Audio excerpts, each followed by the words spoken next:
샬롬. 류 선생의 구속사 천국열차, 유도순 목사님의 신구약 성경 파노라마를 낭독하는 시간입니다. 지금은 로마서 파노라마 69번째 시간, 지정의적인 신앙. 구절은 6장 17절에서 18절. 하나님께 감사하리로다. 너희가 본래 죄의 종이더니 너에게 전하여 준 바 교훈의 본을 마음으로 순종하여 죄에게서 해방되어 의에게 종이 되었느니라. 17절 이하의 말씀은 16절에서 말씀한 일반적인 이치, 즉 누구에게 순종하든지 그 순종함을 받는 자의 종이 되는지를 알지 못하느냐 한 말씀을 성도들에게 적용시켜주는 말씀입니다. 그래서 하나님께 감사하리로다. 너희가 본래 죄의 종이더니 17절 상반절 이제는 죄에게서 해방이 되어 의에게 종이 되었느니라 하고 말씀합니다. 18절 그렇다면 죄의 종이었던 자가 어떤 경로를 통해서 의의 종이 되는가 하는 물음이 제기됩니다. 이 점은 나는 과연 의의 종이 맞는가 하고 자신의 신앙을 점검하게 합니다. 1. 하나님께 감사하리로다. 너희가 본래 죄의 종이더니 합니다. 17절 상반절 기억. 16절에서는 죄의 종과 순종의 종 두 부류가 있다고 말씀했습니다. 그리고 우리도 본래는 죄의 종이었다는 것입니다. 죄의 종이라는 말을 에베소서에서는 전에는 우리도 다 그 가운데서 우리 육체의 욕심을 따라 지내며 육체와 마음에 원하는 것을 하여 다른 이들과 같이 본질상 진노의 자녀이었더니 하고 에베소서 2장 3절 진노의 자녀라고 말씀합니다. 이 죄의 종 진노의 자녀이었던 우리들이 죄에게서 해방되어 의에게 종이 되었느니라 합니다. 18절 이것이 어떤 경로로 가능해졌단 말인가? 기억. 본문은 몇 가지 면에서 우리에게 깨달음을 주는 대단히 중요한 말씀입니다. 첫째로 17절에는 죄의 종이 있고 18절에는 의의 종이 있습니다. 니은 모든 사람은 누구를 막론하고 죄의 종이 아니면 의의 종 둘 중에 어느 하나의 소속이 되어 있다는 것입니다. 영적 논리로 말하면 모든 사람은 반드시 주인이 있기 마련입니다. 주인이 없는 사람은 없습니다. 그렇다고 한 사람이 두 주인을 동시에 섬길 수는 없습니다. 디귿 이 점을 달리 표현하면 우리를 소유하고 우리의 삶을 지배하고 싶어하는 두 큰 세력이 있다는 말씀입니다. 죄의 권세자 사탄을 상전으로 섬기는 죄의 종과 의의 주관자 되시는 예수 그리스도를 주로 섬기는 의의 종 둘 중 어느 하나입니다. 3. 그런데 예수 그리스도를 주로 섬기고 있는 사람들은 분명하게 그리스도가 나의 주가 되신다고 고백하며 자랑합니다. 기억. 그러나 사탄을 주인으로 섬기고 있는 사람들은 그렇지가 않다는 점입니다. 당신의 주인은 마귀요 하면 펄쩍 듭니다. 듣기 싫어하고 싸우자고 덤벼듭니다. 그도 그럴 것이 그들은 비극적인 사실을 모르고 있기 때문입니다. 그들은 속고 있는 것입니다. 사탄은 강교하여 자신을 결코 드러내려 하지 않습니다. 니은 마귀는 너가 먹는 날에는 내 종이 된다 하고 말하지 않았습니다. 너가 하나님같이 되리라 하고 말했던 것입니다. 사탄은 너 자신의 행복을 위하여 살아라. 너 자신의 출세와 명예를 위하여 살아라. 너가 왕이다. 너가 주인이다. 천상천하의 유아 독존이다 하고 속삭입니다. 사람들은 이 말에 속고 있는 것입니다. 4. 주님은 유대인들에게 너희는 너희 아비 마귀에게서 났으니 너희 아비의 욕심을 너희도 행하고자 하느니라 하고 말씀하셨습니다. 요한복음 8장 44절 기억 주님께서 너희라 한 속에는 일반 백성들만이 아니라 제사장 서기관 장로 바리새인 사두개인 등 지도자들도 염두에 두고 하신 말씀인 것입니다. 그렇다면 이는 너무나 충격적인 말씀이 아닐 수가 없습니다. 그래서 저들은 예수님을 귀신 들린 자 요한복음 8장 48절 52절 즉 미친 사람으로 여겼던 것입니다. 니은 선민 이스라엘 그것도 백성들에게 존경을 받는 지도자들이 어찌하여 뱀들 독사의 새끼들로 전락을 했는가? 마태복음 23장 33절 그것은 의의 종 되기를 거부하고 죄의 종 즉 사탄의 하수인 노릇을 했기 때문입니다. 이런 맥락에서 죄에게서 해방되어 의에게 종이 되었느니라 하는 18절은 우리의 신앙을 점검하게 합니다. 5. 사도는 하나님께 감사하리로다 합니다. 17절 상반절 기억 무엇에 대한 감사인가? 감사 속에는 로마 성도들이 변화된 삶을 인한 감사도 포함이 될 것입니다만 사도가 감사하리로다 하고 감격해 하는 데는 보다 깊은 뜻이 있는 것입니다. 본래는 죄의 종이었던 로마 성도들을 죄에게서 해방되어 의에게 종이 되게 하여 주셨다는 18절 신분의 변화 때문인 것입니다. 6. 너희가 본래 죄의 종이더니 합니다. 17절 중반절 기억. 종은 자신의 힘으로나 자신의 의지로는 주인을 바꿀 수도 없고 해방될 수도 없습니다. 일생 동안 매여 종 노릇할 수밖에 없는 것이 종의 처지입니다. 그런 자들을 사망에서 생명으로 옮겨주신 하나님의 사랑과 예수 그리스도의 구속의 은혜에 감사를 드리고 있는 것입니다. 이 점은 우리도 감사해야 할 우선순위인 것입니다. 7. 그런데 우리의 중요한 관심사는 이것이 어떤 경로로 되어졌는가 하는 점입니다. 기억. 사도는 이 점을 17절을 통해서 세 단계로 말씀하고 있습니다. 가. 첫째 단계는 전하여 준 바 교훈의 본, 즉 복음을 들었고 나. 둘째 단계는 마음으로, 즉 들은 말씀을 마음으로 믿었고 다. 셋째 단계는 순종하여, 즉 변화된 삶이 뒤따랐다는 것입니다.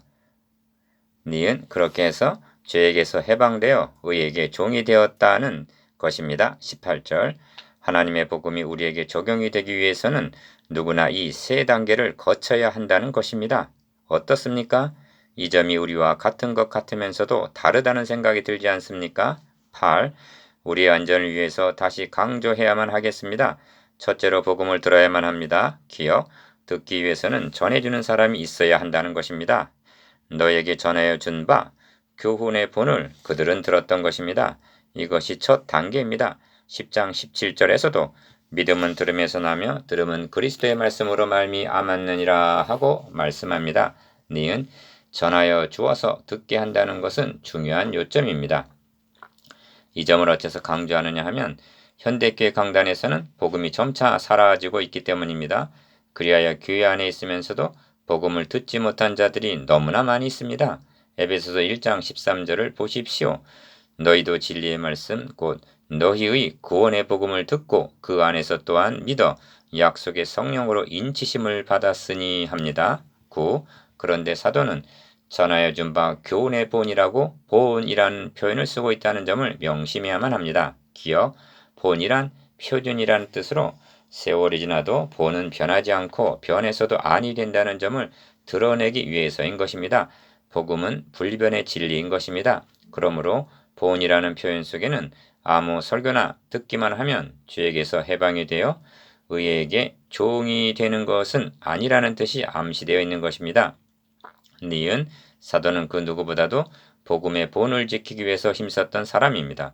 우리는 수다한 사람과 같이 하나님의 말씀을 혼잡하게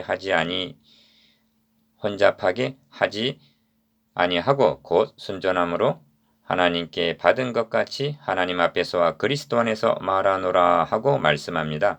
고린도후서 3장 17절 디귿 다른 복음은 없나니 다만 어떤 사람들이 너희를 요란케 하여 그리스도의 복음을 변하려 함이라. 그러나 우리나 혹 하늘로부터 내려온 천사라도 우리가 너에게 전한 복음 외에 다른 복음을 전하면 저주를 받을지어다 하고 단언을 합니다. 갈라디아서 1장 7절에서 8절 이것이 본입니다. 그런데 현대교회 내에는 복음의 본을 보수하려는 자가 얼마나 있는가 묻지 않을 수 없습니다. 사도들로부터 전승된 교훈의 본을 자주 전해 주어서 죄의 종에서 해방될 기회를 제공해 주어야 마땅합니다. 이것이 첫째로 지적인 단계입니다. 10.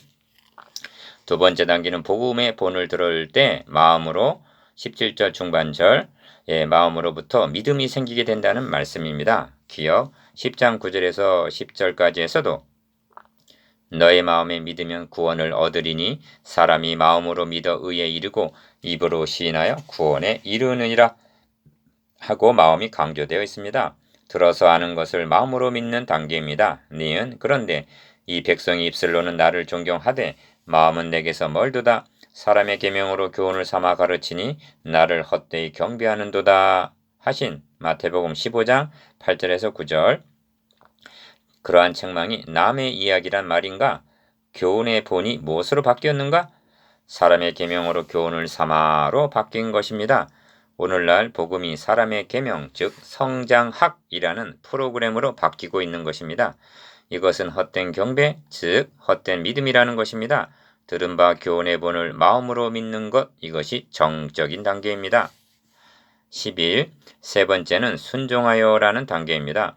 이것은 의지적인 단계입니다. 기억, 모든 이방인 중에서 믿어 순종케 하나니 하고 1장 5절 시작한 로마서는 모든 민족으로 믿어 순종케 하시려고 하고 16장 26절 마치고 있습니다. 믿음과 순종은 둘이 아니라 하나입니다. 니은 죄의 종이 되었던 한 사람이 의의 종이 되기 위해서는 이상과 같은 세 단계를 거치게 된다는 것입니다. 이것이 지정의적인 신앙 인격입니다. 교훈의 본은 지적인 면이요 마음으로 믿는 것은 정서적인 면이며 순종하여는 의지적인 면입니다. 그래야만 균형 잡히고 조화 있는 신앙인이 될 수가 있습니다. 디귿 음악을 감상하듯 에스겔 33장 32절 지적인 만족만을 추구하는 사람들이 있습니다. 그런 부류에 속한 사람들은 끝없이 새로운 말씀만을 찾아 헤맵니다. 감정에만 호소하는 집회가 있습니다. 부흥회와 찬양 집회가 이렇게 될 소지가 있는 것입니다. 사람들은 감동과 눈물을 흘리게 되면 은혜를 받았다고 말합니다. 그러나 그것은 풍선 같을 수도 있습니다. 바람이 빠지고 나면 남는 것이라곤 허탈밖에는 없습니다. 순종만 강조하는 사람도 있습니다. 이는 또 다른 율법이 되어 성도들에게 무거운 짐으로 작용할 수가 있습니다. 12. 해방되어 종이 되었다 하는 18절 역설적인 표현을 주목하시기를 바랍니다. 기억 사도는 갈라디아서에서 그리스도께서 우리로 자유케 하려고 자유를 주셨으니 그러므로 굳세게 서서 다시는 종의 멍에를 매지 말라 합니다. 갈라디아서 5장 1절 이것이 종에게서 해방되었다는 뜻입니다. 그러나 형제들아 너희가 자유를 위하여 부르심을 입었으나 그러나 그 자유로 육체의 기회를 삼지 말고 오직 사랑으로 서로 종노릇하라 합니다. 갈라디아서 5장 13절 이것이 의에게 종이 되었다는 뜻입니다. 니은 하나님께서 요구하시는 믿음은 전인격적인 믿음입니다. 이 믿음만이 죄에게서 해방되어 의에게 종이 되게 합니다. 디귿 이것이 하나님께 감사하리로다. 너희가 본래 죄의 종이더니 너에게 전하여 준 바 교훈의 본을 마음으로 순종하여 죄에게서 해방되어 의에게 종이 되었느니라 하는 지정의적인 신앙입니다. 이 말씀을 통해서 자신의 신앙을 점검하게 되었습니까? 묵상해 봅시다. 1. 사도의 감사는 무엇에 대한 감사입니까? 2. 죄의 종이었던 자가 의의 종으로 바뀌는 세 단계가 무엇입니까? 3. 여러분은 세 단계 중 어느 단계가 가장 취약합니까?